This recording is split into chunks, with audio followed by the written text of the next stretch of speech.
Ontario's economy is one of Canada's growth leaders, and it's expected to outperform the national average for a fourth straight year in 2017. This is a noteworthy change after a decade of underperformance. Real GDP is expected to grow 2.2% this year, down slightly from 2.6% estimated for last year. In some ways, the external macroeconomic backdrop might be as good as it gets in Ontario.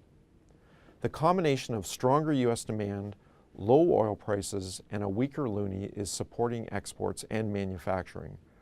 Real exports have risen above previous record levels seen before the recession in 2007, and the real trade balance is steadily improving. However, longer-term issues remain, as relatively high labor costs continue to pose challenges for the auto sector versus Mexico and the southern U.S. As well, high electricity rates are another challenge. While manufacturing output rebounded stronger earlier in the recovery, growth has softened in the past 2 years as firms have filled up production capacity, but have been slow to deploy new capital for investment and hiring.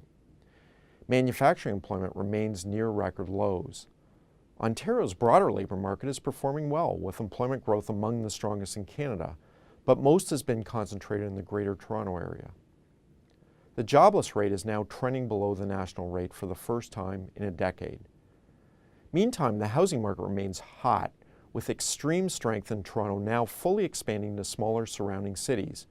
Supply-demand conditions remain very tight, particularly in the GTA detached home market, but the recent pace of price growth is now breaking away from those fundamentals.